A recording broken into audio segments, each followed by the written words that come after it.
So my name is Miriam González. I hope everybody hear me well. If I speak too fast, let me know, because I'm a Spanish speaker, but also in English I am bad with the speed, okay? So I'm coming from Geochicas community. So I will explain you during this talk what we are doing, who we are, where are we located. So if you want to interrupt me, so I don't trust my memory anymore, so if you want to raise your hand, I'm fine. Don't worry for the 5 minutes at the end. I'm fine if you want to ask any question in the meantime, okay? Okay, so, okay. So this is my kind of avatar. So I'm not sure what is worst, to have a talk after lunch or before lunch.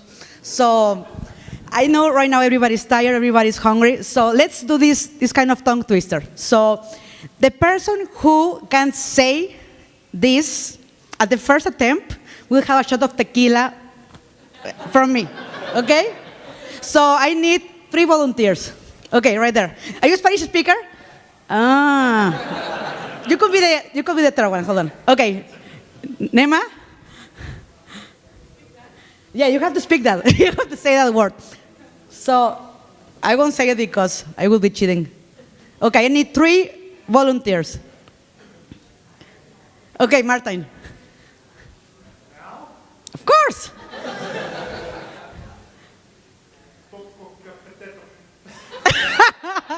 Wrong. Okay, next. Nema. Almost. You have 80. Okay. One more. Okay, right there. Almost. So the Spanish speaker right here. Okay. Yes. Yes. Popocatépetl. So, but anyway, we have even nicknames for volcanoes. So the nickname is Don Goyo. So if you have a hard time saying Popocatépetl, Don Goyo will be fine. People will understand you. Okay. So anyway, now that everybody, I hope, is awake, let's move on to the real thing. Okay. So about 8 years ago, back in 2010, there was a survey. In the one, there was an investigation to see how many women were involved creating data in OpenStreetMap. So at that time, it was 3% of all the community. So that's a very bad percentage. Right now we are more than 4 million people adding data to the map. But do you think this percentage has been increasing, decreasing? Right now we don't have data of today, 2018, but it still is a worrying percentage. So when we saw that, and I think Latin America, where I'm from, I think maybe it's even worse. So there is one chat in Telegram Latam, in the one, maybe there are like 200 people, and we see that only about, that was 2 years ago, only like 3-4 women, we were active, saying things, saying about projects and mapathons. We're thinking, damn, where are the rest of the women? So you have seen this many times. Probably when you are going to present something or you want to convince anybody about using OpenStreetMap, you have this comparison about from your fabric tools. In the one you see, of course, OSM, you see Google Maps, you see here, and you see, I forgot the other one. So here, you always say, I say, okay, the companies have certain agendas, certain goals for map certain things. And the same with humans. Women are not mapping the same as men. So if we really want to have a representation of what is the reality, we need to have more female presence in the maps creation. So that's the thing, okay? So then we gathered these 3 women right here, Selene, Celine, and they said I should change my name because Miriam was not according to the names. So my real name for this group is Celon, but I'm Miriam. So we were the co-founders of this initiative. In the one, we started in Sao Paulo 2 years ago in November with only like maybe 15 women in the Telegram chat. And now we are more than 160 women participating in the conversation. So it has been really a really good number for the last couple of years. So what we are doing is trying to debate representation in certain conference, in certain events. So I'm sure you have, who from here likes Formula 1? Okay, right there, right there. Okay, of course, also they have a big issue regarding gender balance, right there. But I choose this gift because of this. I mean, we were like thinking about gathering, thinking about doing certain things. And after 2 years, this has been a hell of a ride. I mean, we have been calling, to do so many things. And people, it has been really getting this feeling about, okay, they feel listened and they try to participate more and more. So what's the point of all this creation of this initiative is, we don't want to be separate of the OSM community. We want to be part of it, and we want to keep empowering more women to participate, more women leaders leading projects related to OSM, more women involving in tech, listening to what is happening in the open data, and vice versa. So we want to hear more and more of these things, and want to have more people, more women involved in what is happening. And so there are certain projects, the ones we are doing right now. That was a project in Nicaragua for being able to map all the oncology clinics in the country. This project right here was for mapping the women murder in Nicaragua. That was even before the political issue that are facing right now. So that was, I think, 1 year ago. So probably these numbers have been increasing for the last 2-3 months. So, hold on. What was that? Nothing, okay. So so these projects I will go detailed on each of them.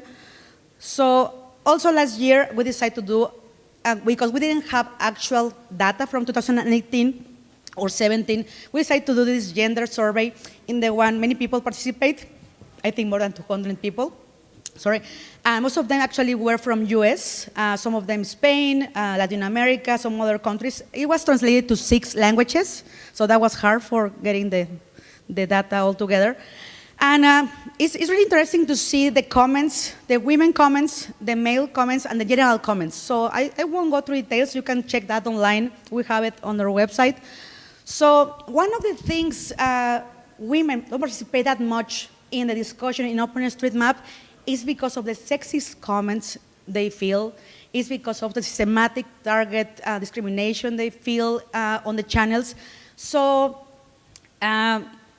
when we ask men these things, they believe that women don't participate in OpenStreetMap discussions because they don't care and they don't like it, they don't like to map. That's one of the discussions we hear a lot. So also men think discrimination is not based on gender, it's kind of general. So this, you can read this if you want. I can present this later on a link and you can read it slowly. But there's a different perception in each of the people. If you're a woman, you feel something. If you're a guy, you don't think that's relevant. So that's one of the things we want to make people to be more empathic about what's happening in the community. And in general, discrimination also felt by the people was, if you're a high-level, superpower, gold, whatever mapper, versus the new mappers, they also feel that instead of leading to make these people better mappers, it's like, saying, you're a new mapper, so you know kind of nothing. That's kind of the feeling on the channel. So another project we did was Las Calles de las Mujeres, the Street of Women. In the one we are showing in all these cities, let me show you one of them. So let's show you Mexico City. So in these cities, all the streets you see in green color have the name of a guy. All the streets in yellow have the street name of a lady. So this project was done together with Wikipedia. In the one, we tried to link all the streets with female names with the articles already in Wikipedia, so people know who these people is. So the worst city that we have found so far is Buenos Aires. In the one, only 6% of the names of the streets, 6% are women. And the city who has more female names is Havana, Cuba. In the one, they have 38% of the names of citizens are women. Mexico City, if I remember correctly, is like 11 something. So yeah, the worst 6%, the better one like 37, as I mentioned. So it's something, this is not a PhD, this is something we want to show about how the history has been showing the place of women in history. Something to think more about it. Which? Hold on 1 second. Okay, so also we participate in the 13th anniversary of OpenStreetMap to do some mapping of informal settlements around Latin America. Different countries got together to do this mapping. And this is pretty new. We received a micro grant from HOT. I think Rebecca is around here, right here. So she helped a lot for getting this project ongoing. In the one, we are trying, as we mentioned, to empower new generations, new women. So we gave some training to young students from the State of Mexico University, Benny Carvajal, and some other people. In the one, they went to Oaxaca. Oaxaca is a state, a really poor state, full of culture and nice food, by the way, in the southern part of Mexico. And it was hit pretty bad by the earthquake last year. So what we did here is we wanted to see a couple points. One, if there was any gender violence, gender-based violence related post-earthquake, that was one thing. And second thing, also we want to document what is happening on the constructions on the street after 1 year of the earthquake. So using some cameras, we upload millions of images to Mapillary and OpenStreetCam. In the one, people who's interested in certain areas, everything is your reference, so you can check certain street and also see the constructions. If the government say it's already rebuilt, you can check there. I mean, maybe it's already rebuilt, or maybe it's halfway, or maybe it's not. So you can check that. We are not doing anything, I mean, with an investigation. It's right there. If some authorities want to check it, it's right there for them. So besides that, also, that's Betty right there. She was the one who got trained to be able to do these interviews. There were some interviews done to the communities. And this state has mainly two indigenous groups. One is Mixtecos and one is Zapotecos. And from back in the days, they already have a really strong structure for local issues and legal issues. I mean, in parallel with already the government, municipalities, and these kind of things. So that kind of union in the indigenous groups make the people to be very strong and very cooperative among each other and defending women and defending the shelters about cooperating a lot between them. So far, we have not seen like relevant evidence of gender balance violence. But I mean, we wanted to see it by ourselves. We want to check by ourselves what was happening there. Okay, and something else that we think it will be keep empowering women in all these kind of events, in all this special space, is education. Education, I mean, is something that sometimes not in every country, not in every culture is something available. So we're doing some webinars, especially in Spanish. In the one, we're trying to educate from zero to whatever level we can reach in the community. So the first webinar right there was Introduction to OpenStreetMap. The second one, Carto, the guys from Carto gave a webinar regarding Carto tools, and also the third webinar was Carto, but more intermediate technical level. The fourth webinar, it says the technical aspects for making possible the project, the Street of the Women, right there. And the next webinars will be Mapbox, will be also another one from QGIS, and some other webinars that we are trying to give to women so they get trained and also they can improve their jobs, their lives, whatever we can. Okay, so as I mentioned, it has been such a fast ride. I mean, for what we have been trying to collaborate with different things. So we were in national TV about 2 months ago presenting Geochicas. There is a 20-minute interview with TV UNAM. In the one, we explained a lot about what's happening. And after this, more media has been trying to get interviews and also understand better the project. Because I think Google educate people about how to read, how to get directions. But about the data behind the map, we are trying to also educate the media and the people about what's behind an open map, like OpenStreetMap. We're supporting other projects, such as Crowd to Map in Tanzania. I had the chance to be in Tanzania 2 months ago, and the one I gave some training to the staffs in the safe houses, and the one NEMA is giving a talk tomorrow. So it was a really nice experience to be able to train some of the girls who are already in high school and also some of the staff to be able to use field papers and some other tools with the devices, with the phones. And one thing we are doing, this initiative starts in a bar, like many contracts, I will say, like they say napkin contract, in a bar in Sao Paulo. And we are trying to, in every event, we can attend at least 1 or 2 Geochicas to do something. So we started in Sao Paulo, as I mentioned, 2 years ago. Then we gathered in Lima 1 year after.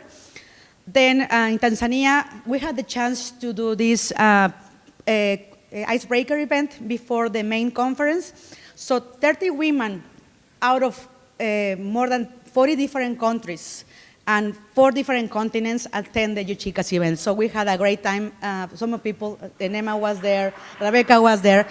It was really, wow. I mean, we didn't expect to have this audience, and then all these women were there. We did some games, because you see at the beginning of the event how some people was really shy and tried to like kind of hide, and then some people was like really open. So we did an integration that at the end of this event, it was a perfect starting for the rest of the week events during the FOS4G in Tanzania.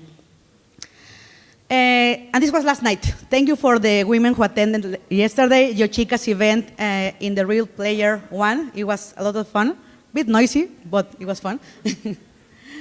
And thanks to all the sponsors that have been supporting all these projects. You can see there, OpenStreetCamp, Telenap, Mapbox, Mapillary, HOT, Maps.me. They have been really supportive in events, scholarships, giving also money for doing different things. So thanks a lot for all of them. So I am going to leave you here with a couple comments. So I am also learning this journey. I mean, there are so many things I'm learning from other women, because probably I think we have certain people who have certain opportunities and some other people who is facing challenges. So let's be more empathic. Be more empathic with them. And I am suggesting to the guys that I also, when they ask me how they can help, because it's a women group. So guys, if you're in a panel, in the one that is only 4 guys, say no. Say no. Say that you need gender balance in a panel. If you see that there is one event in the one, you see like 90% guys and 10% women, say, what is happening here? Where are the rest of the women? So I think also you have to be advocates. You have to be also raise your hand. And sometimes I know it's not easy, but I mean, it's a job that we have to do all together. So thanks a lot for your time.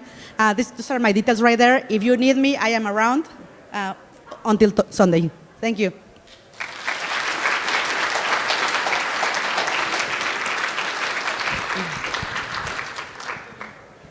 Any questions? Good. We have 5 minutes for questions if you want. Otherwise, I'll let you go to have lunch.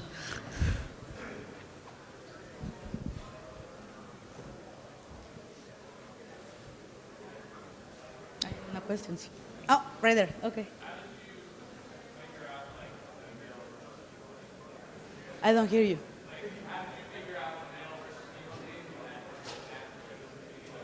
The male versus female what? The male versus female names of roads. How did you guys determine? Because I mean, let's see, there was like a query in the one, all the names were pulled. I mean, it was kind of easy actually. Yeah, they were pulled. And then if we, with this query, check that Wikipedia has an article regarding these people, we will like link it. Yeah, it was not that hard. Yeah, if you want to see the technical details, I mean, are right there. Yeah. Any further questions? Okay, all right. Thank you.